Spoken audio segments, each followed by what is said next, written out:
कहते हैं कि पैशन खोजा नहीं जाता बल्कि इसे पैदा किया जाता है, और इसे पैदा करने में लगता है आपका टाइम, आपकी एनर्जी, आपका एफर्ट, और साथ में लेना पड़ता है मेंटल पेन।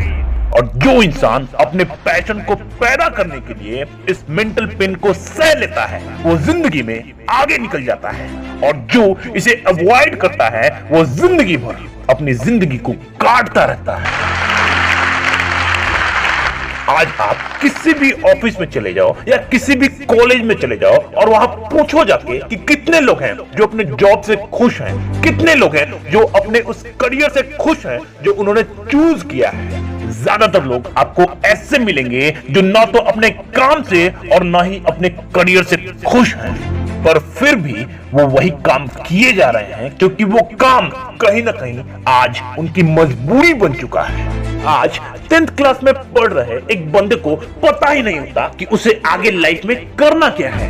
इससे पहले कि वो अपना पैशन डिस्कवर करे, उसके रिलेटिव्स या आसपास के लोग जो थोड़े बहुत सक्सेसफुल होते हैं वो उसको बताते हैं कि उसे कौन सा करियर चूज करना चाहिए, और फिर वो अपने टाइम, एनर्जी, एफर्ट और पैसा उस करियर में लगा देता है। और बाद में जब उसे ये रियलाइज होता है कि ये वो चीज नहीं है जो वो करना चाहता है तो बेचारा बहुत दुखी हो जाता है, लेकिन फिर भी वो उस काम को छोड़ता नहीं है क्योंकि इस काम में उसने ऑलरेडी बहुत सारा टाइम, एनर्जी, एफर्ट और पैसा लगा दिया होता है, और फिर वो अपनी जिंदगी को ऐसे ही काटता रहता है। आज स्टूडेंट के लाइफ की जो सबसे बड़ी प्रॉब्लम है वो ये है कि मुझे जिंदगी में आखिर करना क्या है। एक स्टूडेंट की जिंदगी का जो सबसे इंपॉर्टेंट डिसीजन होता है वो होता है करियर का डिसीजन। इस एक डिसीजन के ऊपर उसका पूरा फ्यूचर डिपेंड करता है। अगर उसने गलत डिसीजन ले लिया तो पूरी जिंदगी भर के लिए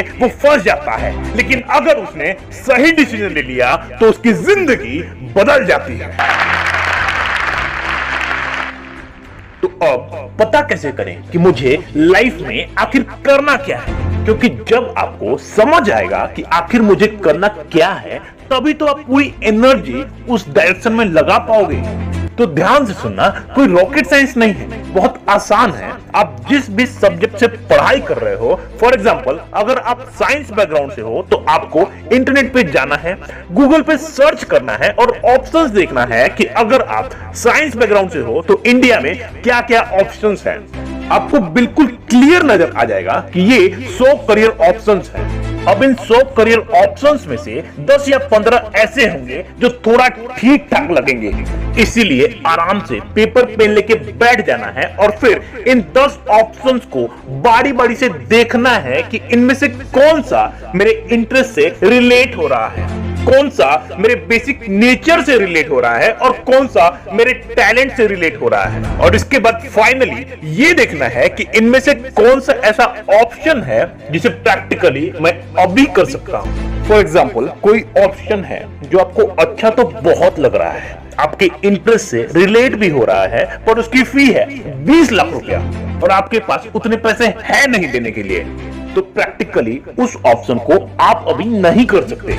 इसीलिए आपको 3-4 ऑप्शंस निकालने हैं और उन 3-4 ऑप्शंस में से जो भी आपको बेस्ट लगे बस आपको कर जाना है। इस पूरे प्रोसेस में टाइम भी लगेगा, एनर्जी भी लगेगी, एफर्ट भी लगेगा और कई दिन, कई हफ्ते, कई महीने भी लग सकते हैं, पर ये अपने करियर और अपने पैशन को चूज करने का बेस्ट तरीका है।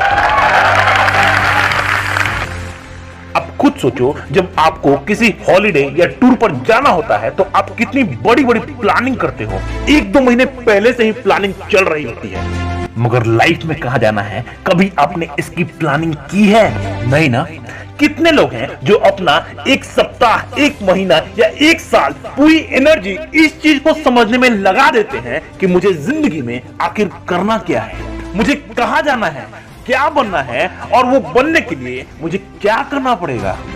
बहुत कम लोग होते हैं जो ऐसा कुछ करते हैं, और यही कारण है कि 95% से ज्यादा लोग इस दुनिया में कुछ बड़ा नहीं कर पाते। इसीलिए मेंटल पेन से भागो मत। हाँ, ये सच है कि फिजिकल एफर्ट में जितना दर्द होता है उससे 10 गुना ज्यादा दर्द होता है मेंटल एफर्ट में। लेकिन जो इंसान इस दर्द को सह लेता है वो सफलता के शिखर पर सबसे ऊपर होता है।